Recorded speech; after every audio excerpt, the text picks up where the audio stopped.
से सुनने योग्य उदाहरण है।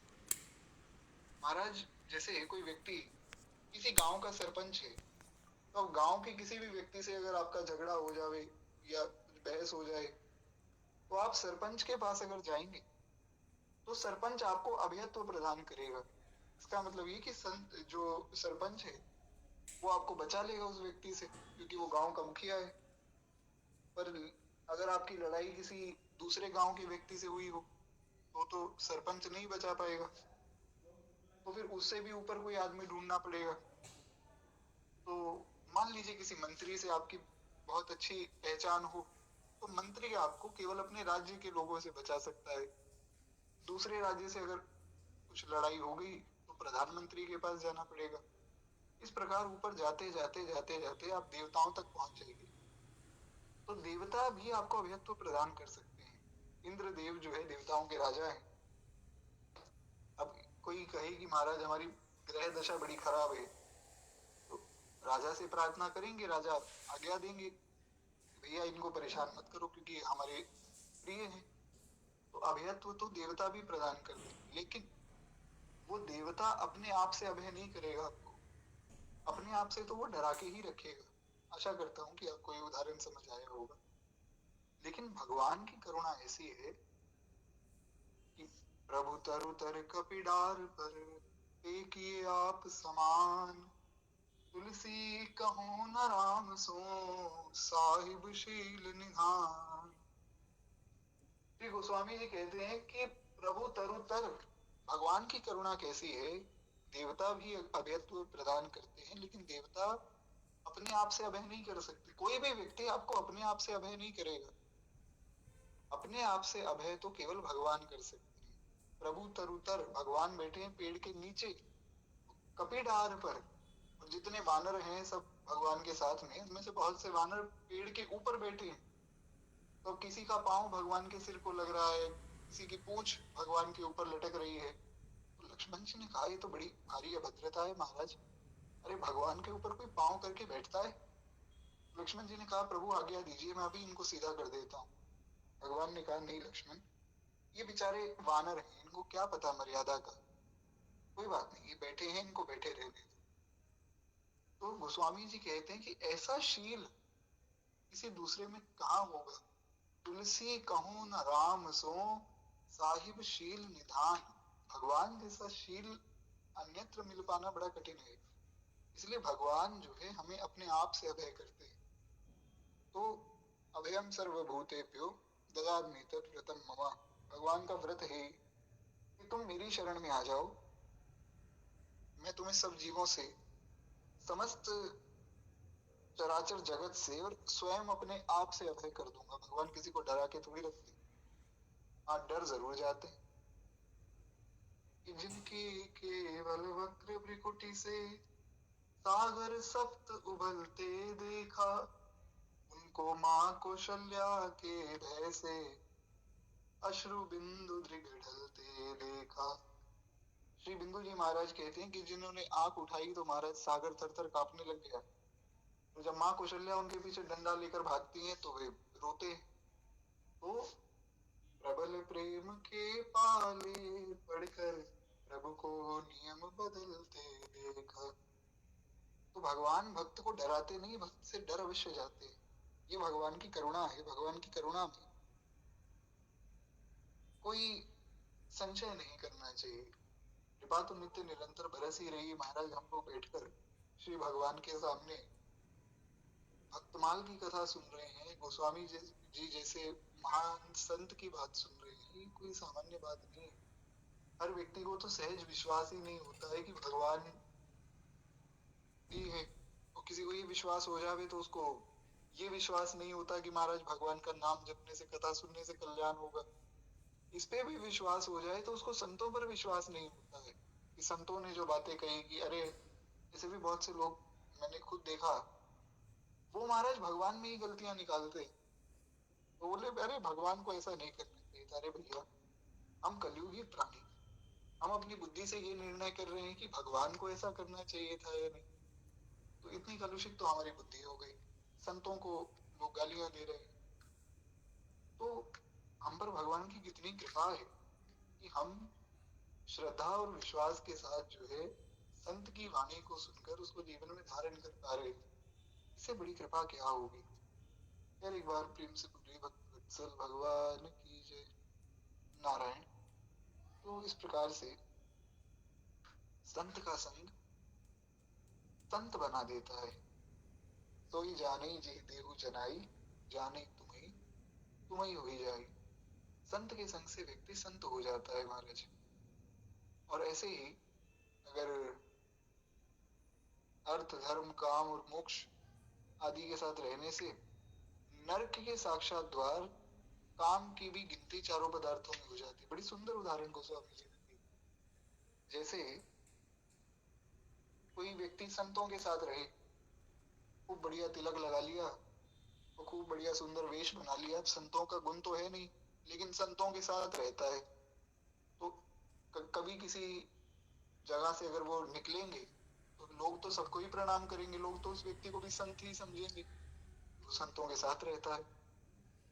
इसी प्रकार से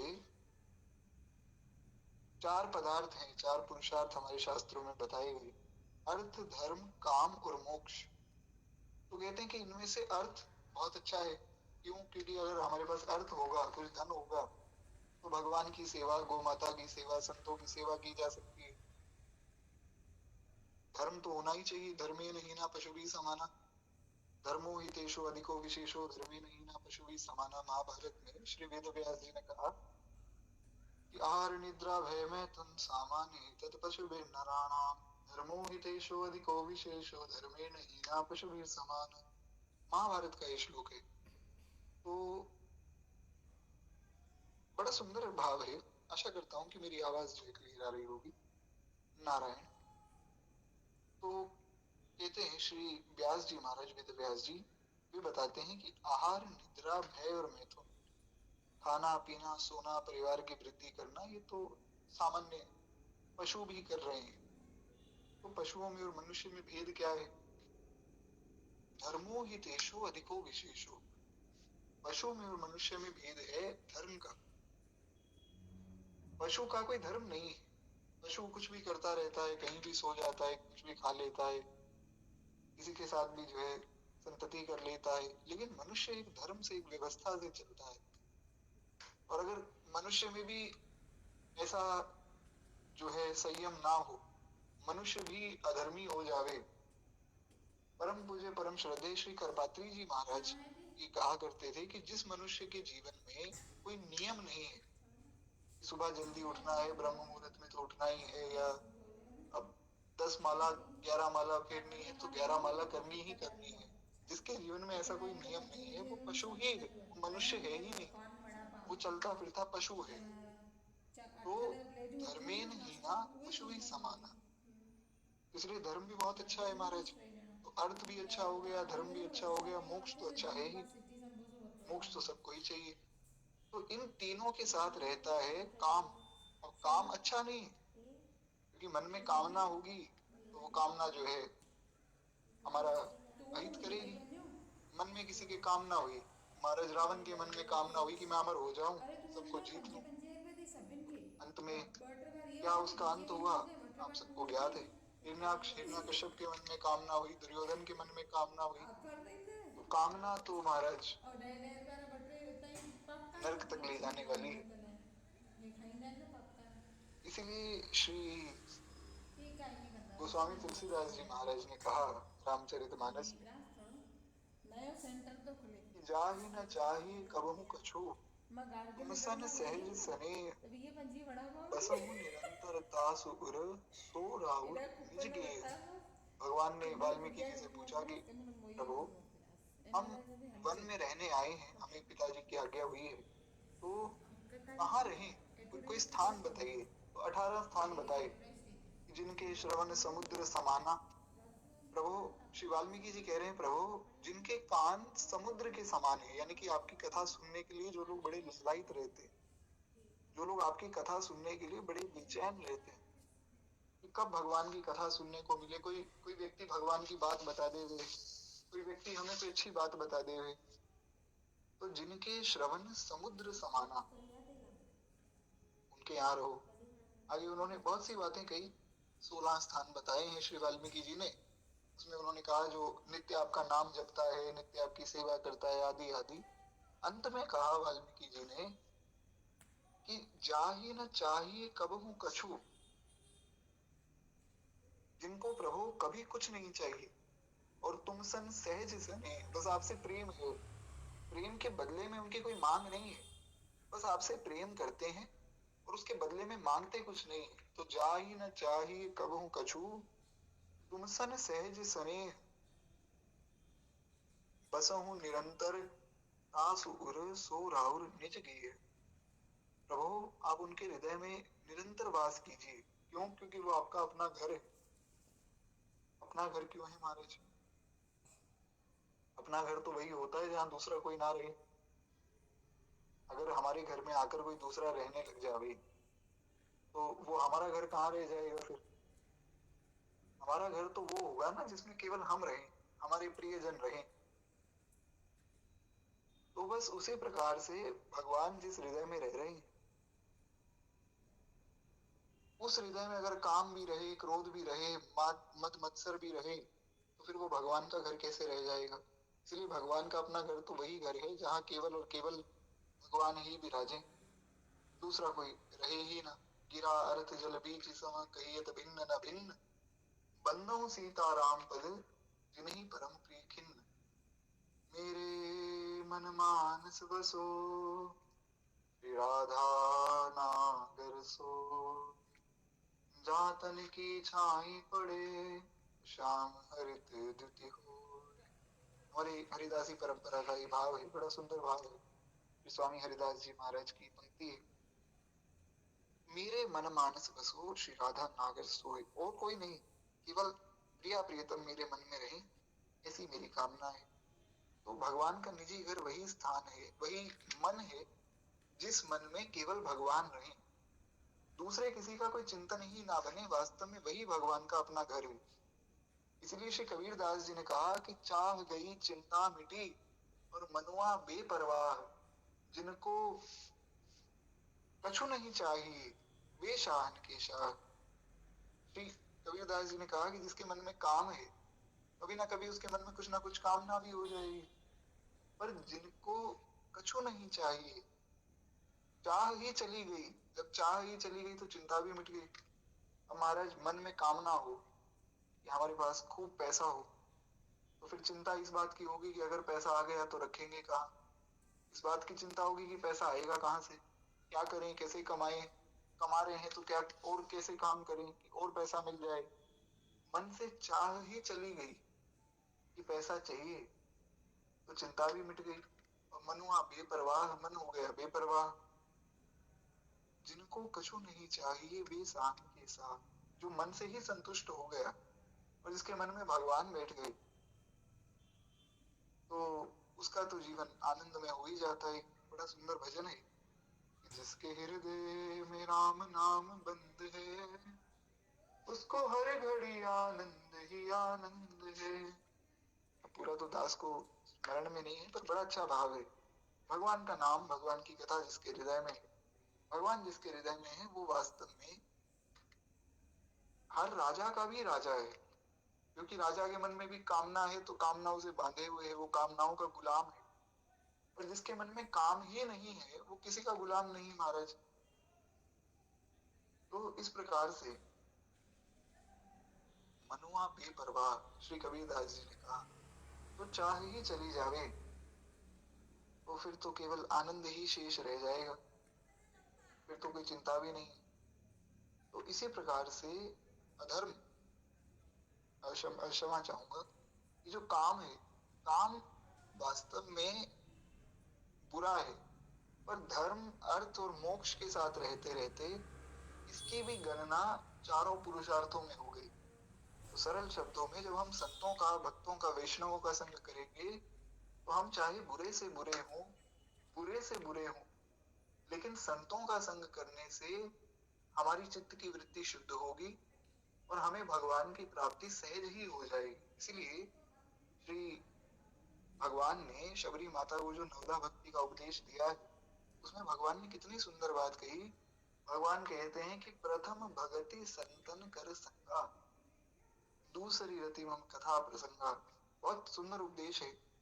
तो प्रथम भक्ति क्या है? संतों का संग। भक्ति की शुरुआत ही सत्संग से होती है महाराज, और ये वास्तव में सत्संग ही तो है। हम लोग भक्तमाल जी की कथा सुन रहे हैं। मैंने कथा की शुरुआत में भी कहा कि संतों का संग बड़ा आवश्यक है महाराज। इसलिए ये भक्तमाल की कथा तो बहुत विशेष है। हरिजू आई विराजिए, कथा सुनो इतिहास, तुम श्रोता या माल के, तब पद रज हम दास। हरिजू आए विराजी। महाराज श्री नावा गोस्वामी जी ने कहा कि हरिजू, आप हे प्रभु, आप आकर विराजी, आप इस कथा को सुनने के लिए बैठिए। क्यों? तुम श्रोता या माल के, इस माल के, इस भक्तमाल के श्रोता कोई सामान्य व्यक्ति नहीं है। स्वयं साक्षात अनंत अनंत कोटि ब्रह्मांड नायक असंख्य कल्याण गुणगण निलय अखिल पृथ्वी सर्वेश्वर परात्पर पर ब्रह्म श्री कौशल्यानंद वर्धन श्रीमद दशरथ नंदन श्री जानकी रमन भगवान स्वयं जो है इस कथा के श्रोता है। देखिए सामान्य कथा नहीं महाराज। खैर एक बार प्रेम से बोलिए भक्त वत्सल भगवान की जय।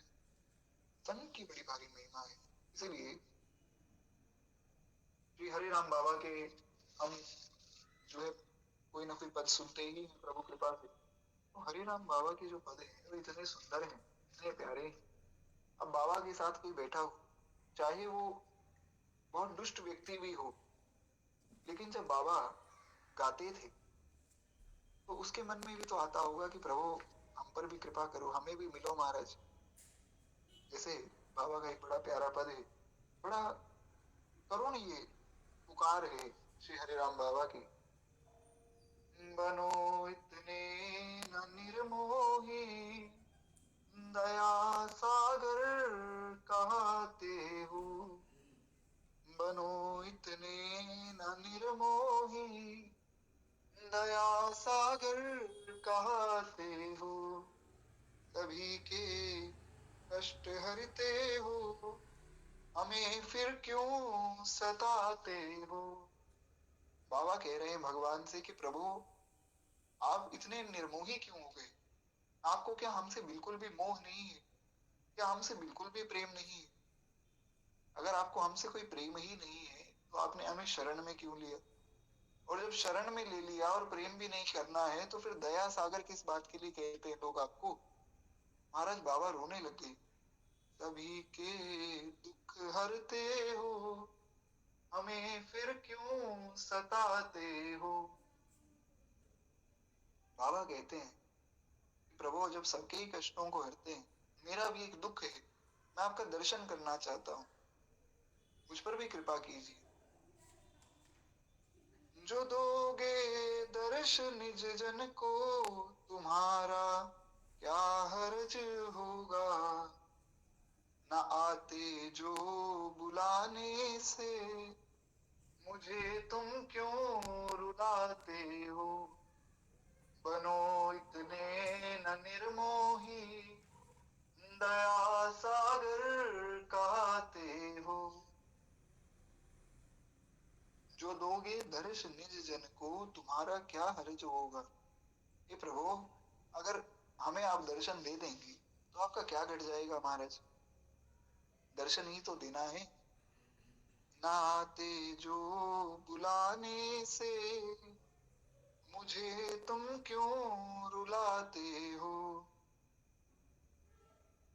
करो उपकार मनमोहन, हरो मेरी मुसीबत को।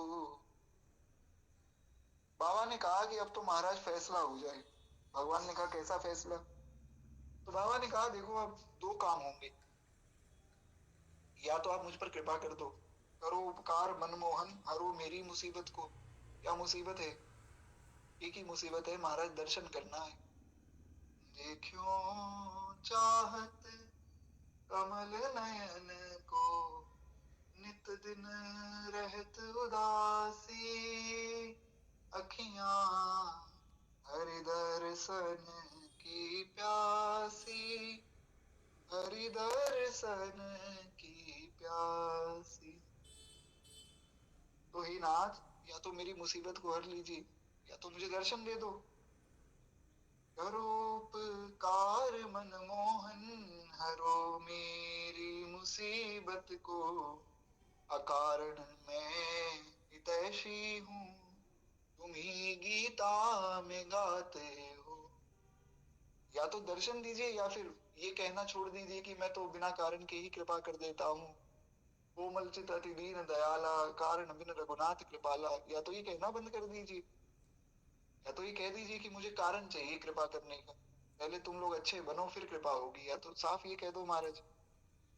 और अगर ये नहीं कह सकते हो, अकारण कृपा करना जानते हो, तो हम पर कृपा करो।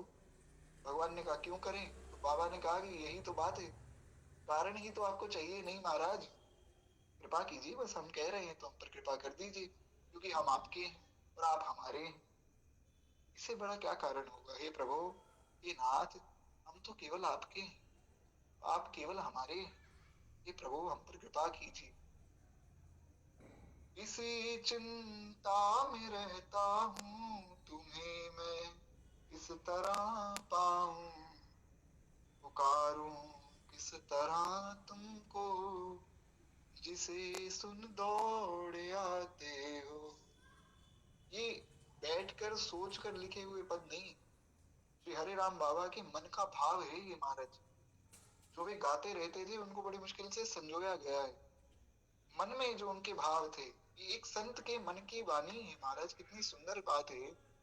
बाबा कहते हैं, इसी चिंता में रहता हूँ, तुम्हें मैं किस तरह पाऊं, पुकारूं किस तरह तुमको, जिसे सुन दौड़े आते हो। ये प्रभु, वो कौन सा साधन है, वो क्या साधन है जिससे मैं आपको पुकारूं और आप दौड़ कर आ जाएं। हमें ये पता नहीं कि आप किस साधन से, किस किस भाव से रीझ कर दौड़ कर आते। अगर वो पता लग जाए तो मैं तो दिन रात वही भाव गाता रहूं। तो किस तरह पुकारूं, श्री प्यारी जू को मेरी सुध कौन करावे, श्री श्यामा जू को मेरी सुध कौन करावे। बड़ा प्यारा भाव है। कौन बताएगा प्रभु को, कौन बताएगा श्री किशोरी जी को कि मैं उन्हें पुकार रहा हूँ। ये भक्त के मन का भाव है। हालांकि भगवान तो सब जानने वाले हैं, लेकिन भाव कितना अद्भुत है। कौन कृपालु गरीब दुखी की, बरबस बाह गावे, श्री प्यारी जू को मेरी सुध कौन करावे। कह मैं काल बेली राधा, कहाँ मैं काल बेली राधा, समुझत नित्य अकुलावे, श्री प्यारी जू को मेरी सुध कौन करावे, श्री श्यामा जू को मेरी सुध कौन करावे। ना सुंदर भाव, श्री प्यारी जू को मेरी सुध कौन करावे, कहा मैं कहाँ अलबेली राधा, समुझत ही अकुलावे। कहाँ श्री किशोरी जी हैं, कहाँ मैं हूँ, मेरे हृदय तो डर जाता है। यही तो बात बाबा कह रहे हैं, इसी चिंता में रहता हूँ, तुम्हें मैं किस तरह पाऊं, पुकारूं किस तरह तुमको, जिसे सुन दौड़े आते हो। घड़ी वह कौन होएगी, करोगे राम के मन की। प्रभु, वो कौन सा समय आएगा जब आप मेरे मन की बात करेंगे, यानी कि मुझे आकर दर्शन देंगे, मिलोगे अब जने मोहन, मुझे तुम बहुत भाते हो, बनो इतने न निर्मोही, दया सागर कहते हो। ना प्यारा भाव है कि कोई स्तुति, कोई श्लोक कुछ आपको कंठस्थ करने की आवश्यकता नहीं। बाबा का ये पद, और ये पद भी पूरा नहीं महाराज, इसकी केवल एक पंक्ति अगर आप पकड़ लें और भगवान को नित्य कहें, तो दास का तो ऐसा विश्वास है कि बाबा की इस पंक्ति को पकड़ने मात्र से भगवान मिल जाए, क्योंकि संत के हृदय की पुकार है। बनो इतने न निर्मोही, दया सागर कहते हो, सभी के कष्ट हरते हो, मुझे फिर क्यों सताते हो। भक्त वत्सल भगवान की जय। बड़ा प्यारा भाव है। धन्य है श्री बाबा की वाणी। कुछ बाबा महाराज के तो हम पद सुनते ही रहते हैं। मेरे प्राणेश मनमोहन, तुम्हें ढूंढूं कहाँ जाकर, बड़ा बेचैन हूँ तुम बिन, मुझे देखो यहाँ आकर। तुम्हारी याद आते ही घड़ी आंसू की लग जाती, तुम्हारी याद आते ही झड़ी आंसू की लग जाती, तो फिर दिल में आता है कि मर जाऊं जहर खाकर। मेरे प्राणेश मनमोहन, तुम्हें ढूंढूं कहाँ जाकर, न भूलूंगा कभी उपकार अपने उस हितैषी का, जो करवा दे मुझे दर्शन कन्हैया को यहाँ लाकर। मेरे प्राणेश मनमोहन, तुम्हें ढूंढूं कहाँ जाकर, छिपे हो तुम कहाँ जाकर, नाते हो बुलाने से। इतना सुंदर भाव है। श्री बाबा महाराज कह रहे हैं कि प्रभु आप कहाँ जाकर छिप गए, कि बहुत से महात्मा हैं जो बहुत छिपकर भजन करते हैं। एक श्री केदारनाथ में हमारे महाराज जी की कथा एक बार हो रही थी, तो एक संत आए कथा में। तो अब वहां तो सब पहाड़ के लोग ही रहते हैं, तो पहाड़ी लोगों में और सामान्य लोगों में बड़ा फर्क है महाराज, क्योंकि जो पहाड़ पे रहता है उसको उस प्रकार का वातावरण मिला है बचपन से, तो वो उसके लिए अनुकूल है। सामान्य व्यक्ति पहाड़ों पर इतनी सहजता से नहीं जा सकता जितनी सहजता से पहाड़ी लोग जा सकते हैं, क्योंकि वो बचपन से वहां रहे। तो वो जो संत थे वो एक ऐसी गुफा से आए थे जहां पहाड़ी लोग भी पहुंचने में बड़े कष्ट का अनुभव करते थे। तो सब लोगों ने महाराज जी को बताया, मुझे गुरुदेव भगवान को, कि महाराज जी ये संत आए हैं, बहुत महाराज ऐसी गुप्त जगह से आए हैं जहां मनुष्य का पहुंच पाना बड़ा कठिन है। सामान्य मनुष्य तो पहुंच ही नहीं सकता, पहाड़ी लोगों को भी बड़ा कष्ट होता है। तो महाराज जी की खूब श्रद्धा जगी। महाराज जी ने उन्हें प्रणाम भी किया। महाराज जी ने कहा कि आप महाराज ऐसे स्थान पे रहते हैं जहाँ मनुष्य का पहुंचना कठिन है। बोले आप तो जानते ही हैं कलयुग का प्रभाव चारों ओर है, तो बचने के लिए भजन करने के लिए वहां रहते हैं। तो महाराज जी ने खूब प्रणाम किया कि बड़ा आदर है आपका, आप जैसे संत जो हैं वास्तव में उनका दर्शन भी पापों को हरने वाला है। संत दरस जिमि पातक तरई, संत का दर्शन करने मात्र से पापी से पापी मनुष्य का कल्याण हो जाता है।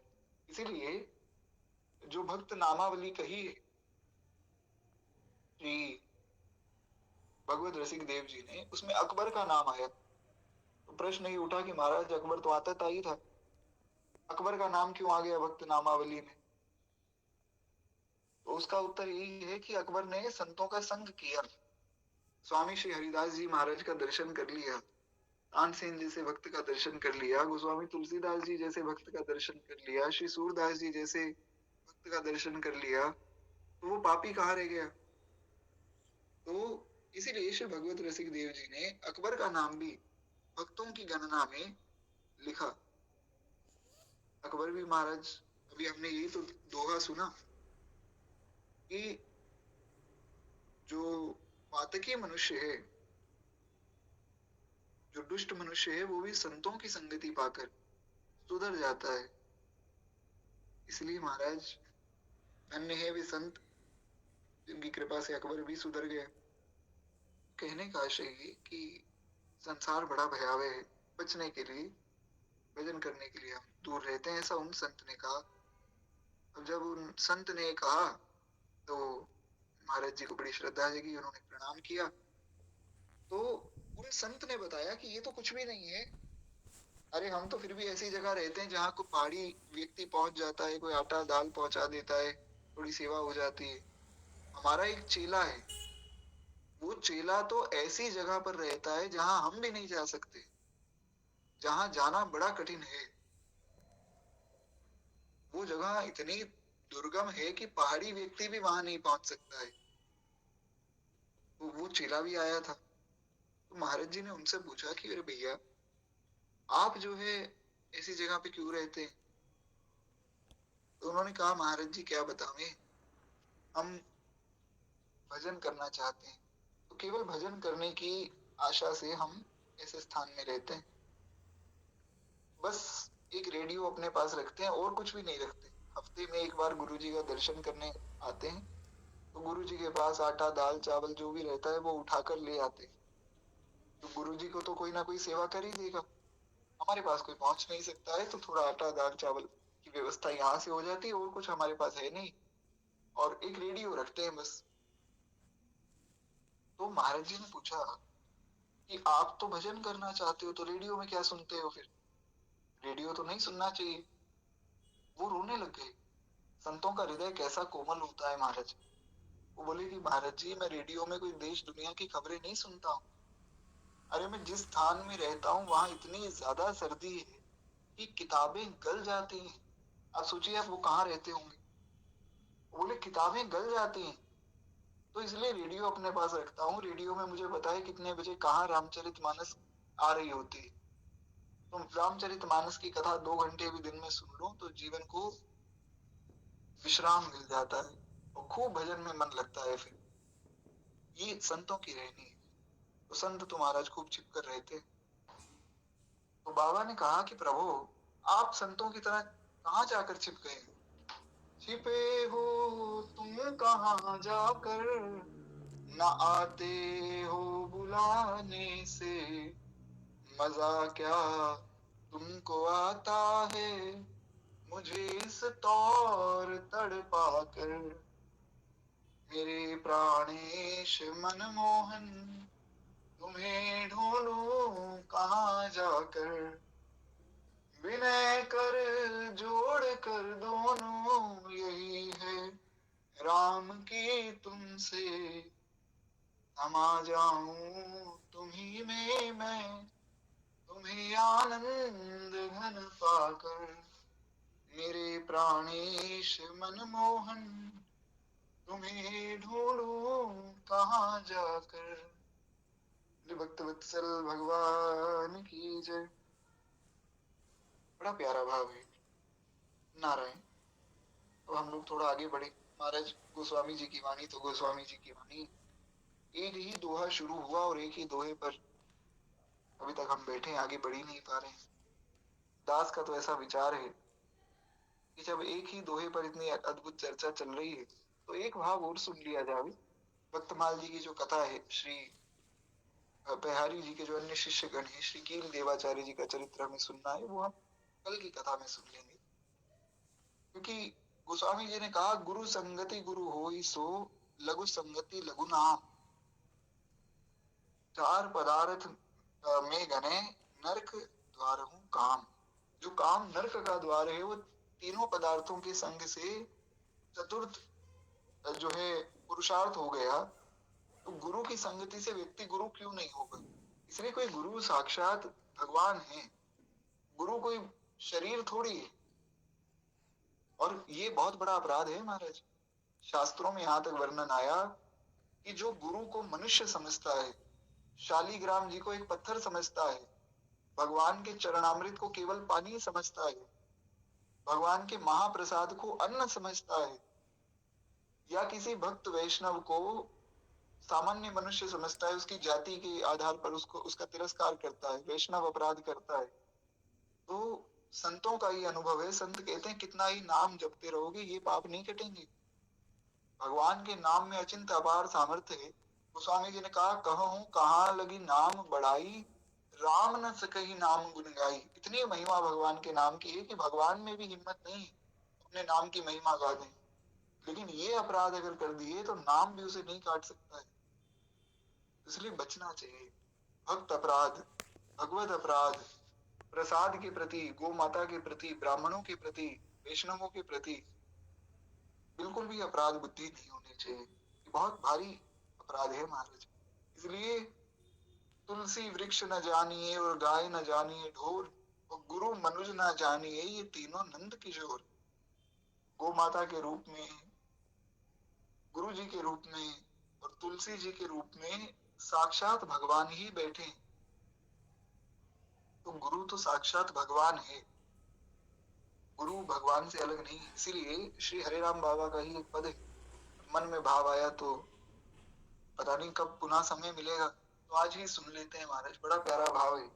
बाबा कहते हैं, आते न वह परमेश जो गुरुदेव के आकार में, आते न वह श्री राम जो गुरुदेव के आकार में, रहता अंधेरा ही अंधेरा मोह का संसार में।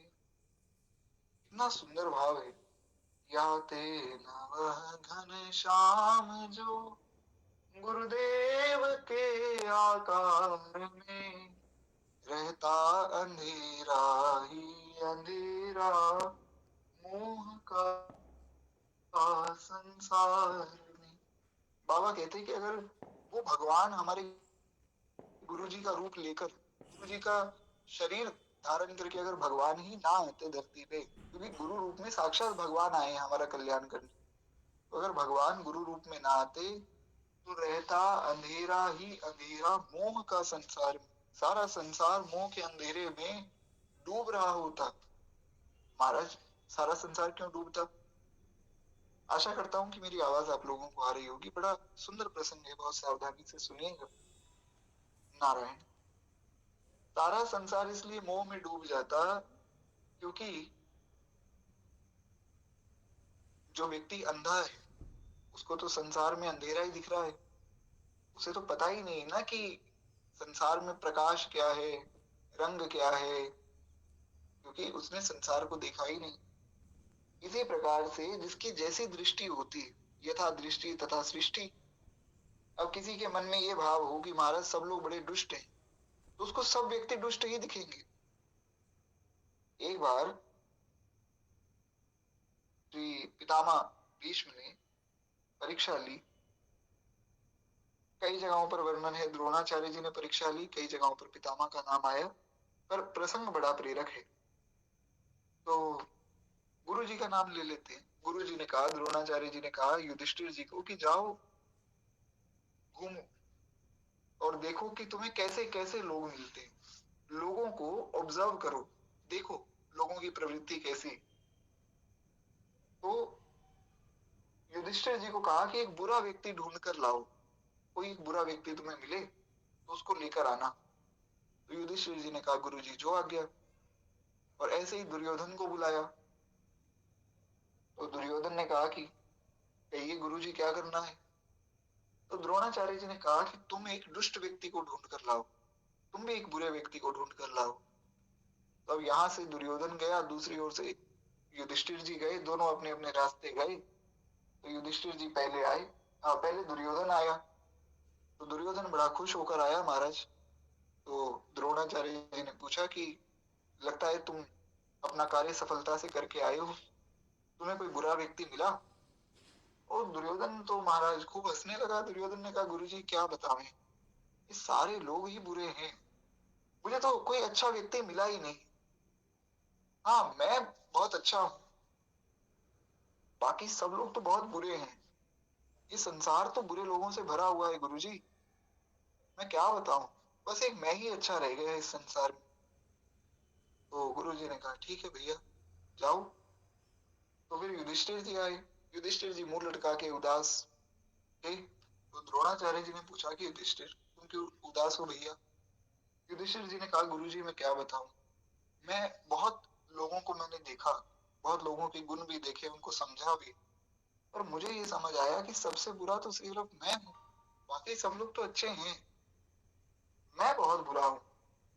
बुरा जो देखन मैं चला, बुरा न मिलिया कोई, जो दिल खोजा आपना तो मुझसे बुरा न कोई। कबीरदास जी का भाव है। इसलिए श्री सूरदास जी ने कहा ना, और पतित सब दिवस चारी के, हो तो जनमत ही को, हरि हो सब पतितन कोटि को। तो युधिष्ठिर जी ने कहा प्रभु मैंने बहुत से लोगों को देखा, लेकिन सबसे बुरा तो केवल मैं हूँ, बाकी सब अच्छे। तो यहाँ से एक बात सिद्ध हुई कि जिसकी जैसी दृष्टि है उसको सृष्टि वैसी ही दिखती है। तो हमारी दृष्टि में मोह था, जब तक हमारी गुरु जी ने हमें अपने शरण में नहीं लिया।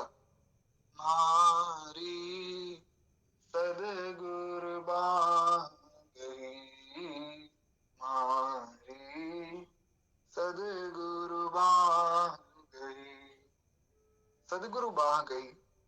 जब तक गुरु जी ने बाह नहीं पकड़ी थी तब तक तो केवल मोह ही था संसार में। इसलिए श्री बाबा कहते हैं कि आते न वह परमेश जो गुरुदेव के आकार में, तो रहता अंधेरा ही अंधेरा मोह का संसार में। आगे बहुत सुंदर बात श्री बाबा ने लिखी। होते सभी रत भोग में, अपना ही स्वार्थ साधते, है कौन निष्कामी बना देता लगा उपकार में। बाबा कहते हैं कि अगर हमारे गुरुजी ना आते, अगर संत ना आते, क्योंकि यहाँ संतों की भी महिमा कही गई, अगर ये संत ना आते संसार में, संत ना होते जगत में तो जल मरता संसार। तो अगर हमारे गुरुजी ना आते इस संसार में, ये भगवान ही श्री गुरुदेव के रूप में अगर ना आते, तो होते सभी रत भोग में अपना ही स्वार्थ साधते। सारा संसार, उस संसार के लोग भोगों में पड़े रहते, केवल अपना स्वार्थ साधते, दिन रात सिर्फ यही सोचते कि किसी प्रकार से किसी को लूट ले, किसी को भोग ले, किसी को किस प्रकार से इसका लाभ उठा ले। है कौन, ऐसा कौन है जो निष्कामी बना देता लगा उपकार में। बाबा कहते हैं कि संतों को छोड़ के, गुरुदेव को छोड़ के ऐसा कौन है जो निष्कामी है, जिसके मन में कोई कामना नहीं। आप देखिए पूज्य श्री प्रेमानंद बाबा इतना सत्संग भी करते हैं, इतने लोगों को प्रेरणा दे रहे हैं, जन कल्याण में इतने आनंद से भी लगे हुए हैं, उसके बदले में उनको क्या मिलता है? ये तो कुछ लेते नहीं। तो ऐसा कौन है निष्कामी जो दूसरों का उपकार करने में लगता? ऐसे तो केवल संत हैं और भगवंत हैं, या तो भगवान या भगवान के प्राण प्यारे संत। खैर एक बार प्रेम से बोलिए भक्त वत्सल भगवान की जय।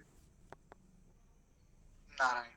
तो आगे श्री बाबा लिखते हैं, अंतःकरण तम नाश हित, निज वचन किरण प्रकाशिके, इस तरह से कौन लगता जीव के उद्धार में।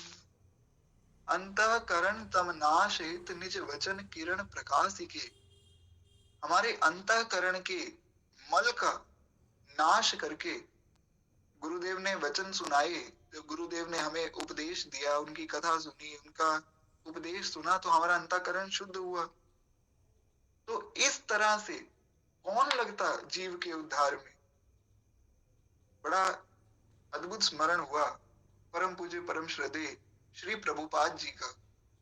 महाराज श्री प्रभुपाद जी महाराज को उनके गुरु जी की आज्ञा हुई कि तुम विदेश जाओ। बोले महाराज विदेश जाके क्या करेंगे गुरु जी? बोले प्रचार करो भगवान के नाम का।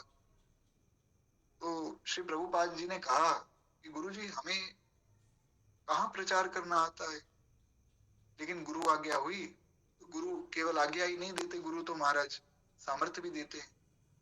तो उन्होंने सामर्थ्य दी कि हमारी कृपा से तुम जाओ और देश विदेश में प्रचार करो हरि नाम का। तो महाराज वे पहुंच गए, विदेश गए। ऐसा दास ने जो उनके चरित्र में पढ़ा कि जब वे विदेश जा रहे थे उस यात्रा में उनको 2 बार हार्ट अटैक आ गया और पूरे रास्ते में कुछ ना कुछ भागवत की टीका आदि ही वे लिख रहे थे। तो विदेश पहुंच गए तो पहुंचे भी ऐसे लोगों में जहां पूर्ण रूप से कलयुग का दर्शन होता था। सड़कों पर ही पड़े हैं और भोग रहे हैं शरीरों को, मदिरा का, मांस का भक्षण कर रहे हैं। तो श्री प्रभुपाद जी महाराज वहां जाकर बैठ गए उनके बीच में। हरे कृष्णा कृष्ण कृष्ण हरे हरे, हरे राम राम राम हरे हरे। खूब कीर्तन करने लगे। अब वो लोग इनको डांटते फटकारते, इनको गालियां देते, कई बार इनके मुख पे धुआं छोड़ देते, लेकिन प्रभुपाद जी खूब प्रेम से उनको मिठाई बना के खवाते। ऐसा अवसर आया, ऐसा समय आया कि उन लोगों का हृदय बदल गया। उन लोगों का हृदय परिवर्तित हो गया जो कलयुग की चरम सीमा पे पहुंचे हुए थे। और महाराज कैसी कृपा हुई कि आज तो आप देखिए जगह जगह पे उनके अनुयायी हैं, खूब प्रेम से सब जो है कीर्तन करते हैं। तो इस तरह से कौन लगता जीव के उद्धार में। बाबा कहते हैं गुरुदेव के चरणार विंदों की शरण जब तक न ली। जब तक श्री गुरुदेव के चरणों में नहीं आए तब तक क्या हुआ। गुरुदेव के चरणार विंदों की शरण जब तक न ली, दिन जिंदगी के इस तरह इतने गए बेकार में, आते न वह श्री राम जो गुरुदेव के आकार में, रहता अंधेरा ही अंधेरा मोह का संसार में। और अंत में एक बड़ी सुंदर पंक्ति श्री हरे राम बाबा ने लिखी, बहुत सावधानी से सब लोगों को सुननी चाहिए। बार प्रेम से बोली भक्त वत्सल भगवान की जय। बड़ी सुंदर पंक्ति है। बाबा लिखते हैं, वे हैं दयालु दीन वत्सल राम संशय छोड़ दे। कौन? गुरु हैं दयालु दीन वत्सल राम संशय छोड़ दे, तेरा भला हो जाएगा तू रह पड़ा दरबार में।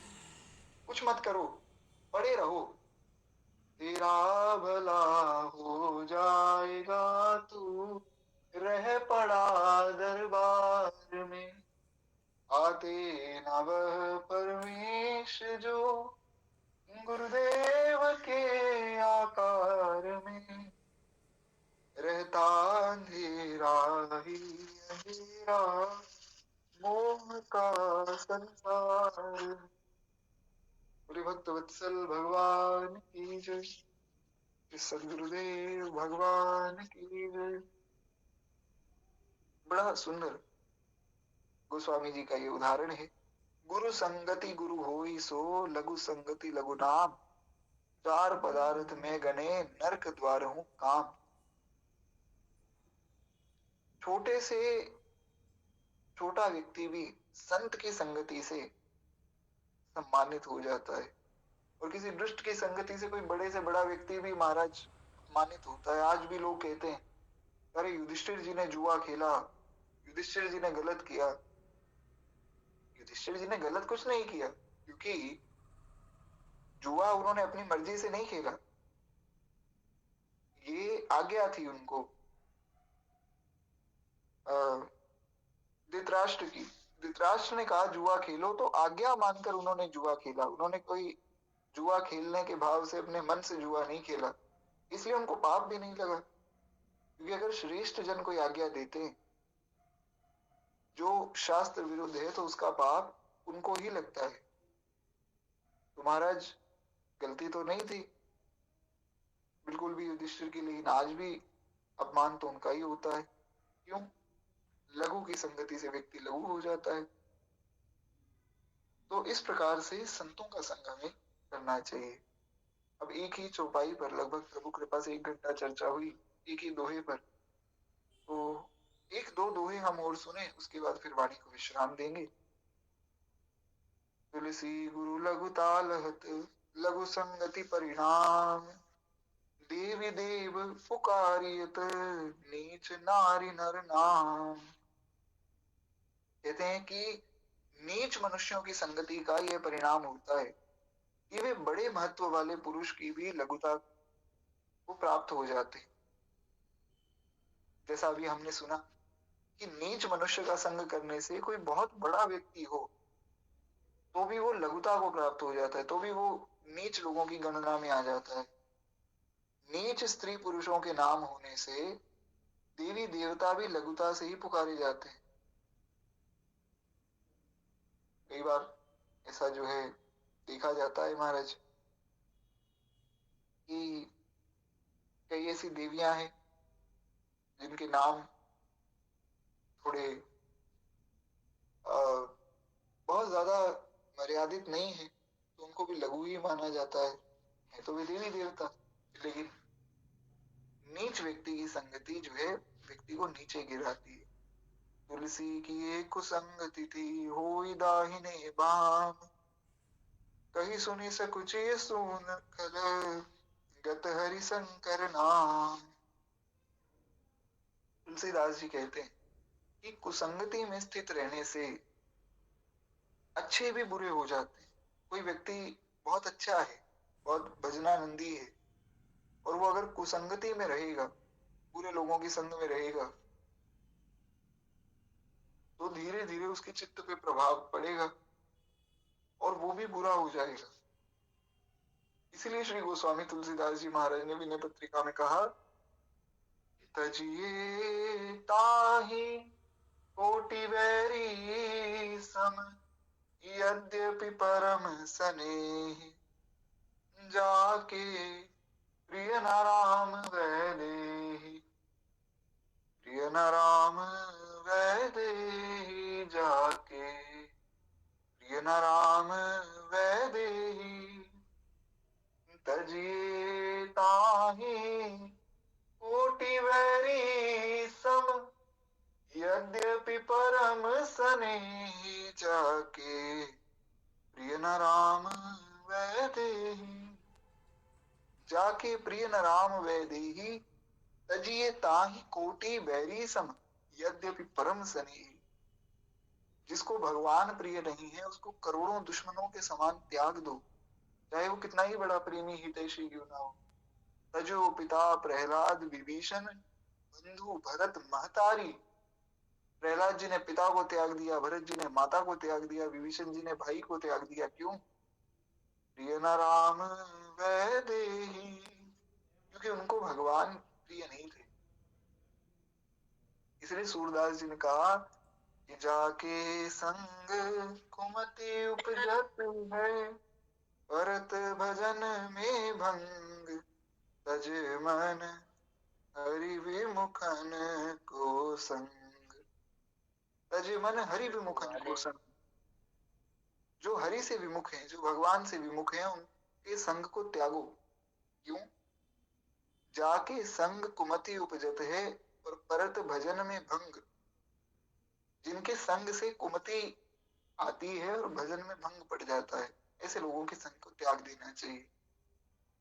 तो वही बात यहाँ गोस्वामी जी ने कही कि संगति में स्थित रहने से अच्छे लोग भी बुरे हो जाते हैं। हरि शंकर आदि जो भगवान के नाम है ये परम कल्याणकारी, परंतु वही नाम कंजूस और दुष्ट पुरुषों के अगर रख दिए जाए तो लोग जो है उन नामों को कहते सुनते सकुचाते हैं। लोग कहते हैं अरे वो दुष्ट व्यक्ति का नाम ना लो, हालांकि नाम तो भगवान का है, पर उस व्यक्ति की वजह से जो है नाम की बदनामी हो रही है। अभी हमने जैसा सुना कि कई देवी देवताओं के नाम लोग रख लेते हैं, पर जब उनका चरित्र देखा जाता है तो लगता है कि अरे इस व्यक्ति का नाम ना ही लो तो अच्छा है। राम कृपा तुलसी सुलभ गंग संग समान, जो जल परे जो जन मिले कीजे आप समान। गोस्वामी जी कहते हैं कि गंगा जी और सत्संग दोनों एक समान है। कैसे? गंगा जी सत्संग के समान कैसे? बस केवल एक दो दोहे और सुने, उसके बाद फिर वाणी को विश्राम देंगे। नारायण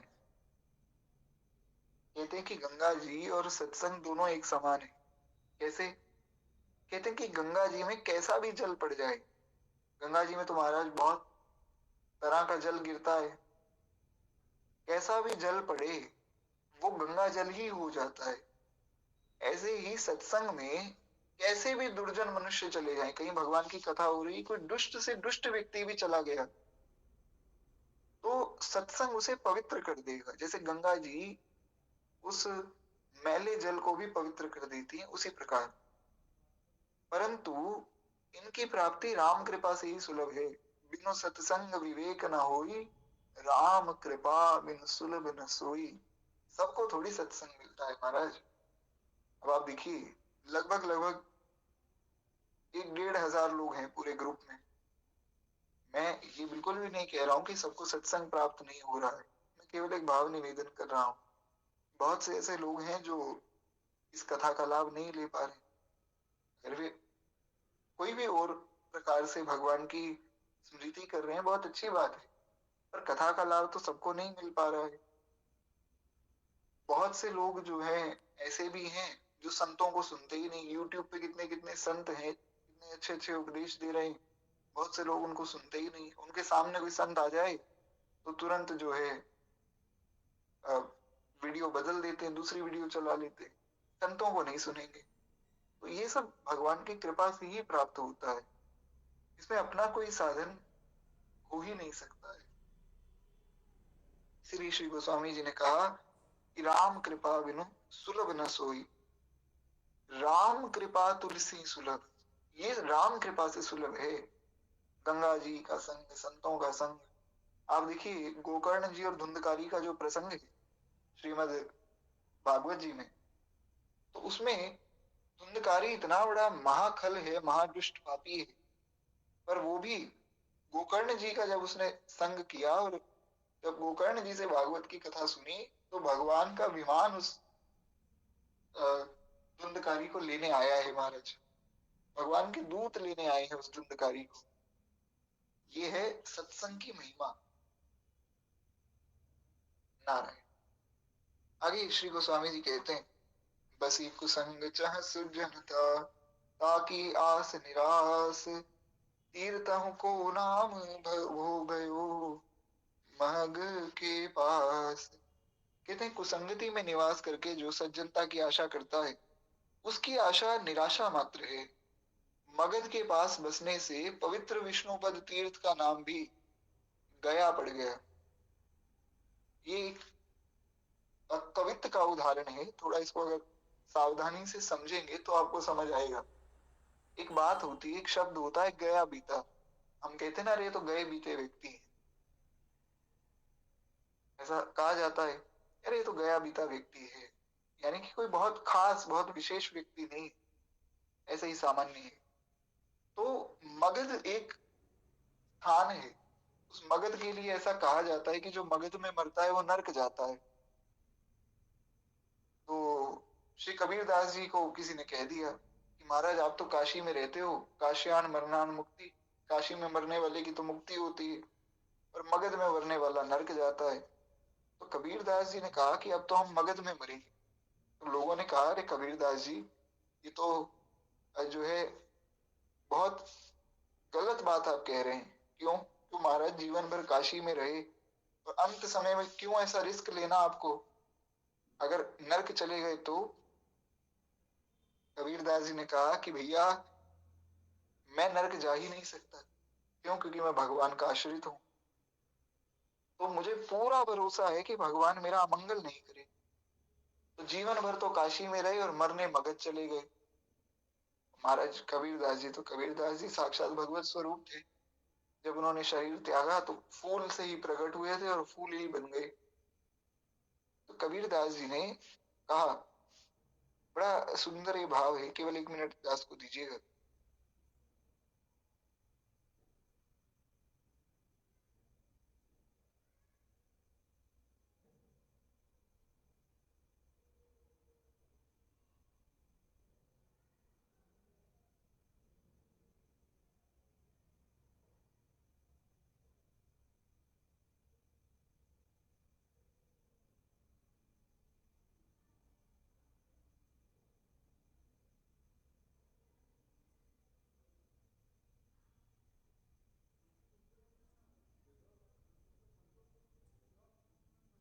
नारायण। तो खैर एक बार प्रेम से बोलिए, भक्तवत्सल भगवान की जय। आशा करता हूँ कि मेरी आवाज आ रही होगी। तो हम लोग श्रवण कर रहे थे मगध के बारे में। हाँ, जय हो। तो कबीरदास जी का प्रसंग चल रहा था, तो हम लोग चर्चा कर रहे थे कबीरदास जी जीवन भर तो रहे काशी में और अंत समय में पहुंच गए मगर। तो लोगों ने कहा कि महाराज कबीरदास जी बौरा गए, पागल हो गए, कबीरदास जी नर्क जाना चाहते हैं। कबीरदास जी ने कहा कि जो काशी तन तजे कबीरा, तो राम ही कौन नहीं हो रहा। अगर मैं इतनी बड़ी बात कहकर भी अगर काशी में ही प्राण त्याग दूंगा तो फिर राम जी के नाम की क्या महिमा रह जाएगी। मैं राम जी के नाम की महिमा को सिद्ध करना चाहता हूँ कि मैंने जीवन भर राम राम किया है, तो उस नाम के प्रभाव से मैं भगवान के धाम जाऊंगा, किसी स्थान के प्रभाव से नहीं जाऊंगा। इसका ये मतलब नहीं है कि काशी में प्रभाव नहीं है या मगर का दुष्ट प्रभाव नहीं है, ऐसा नहीं।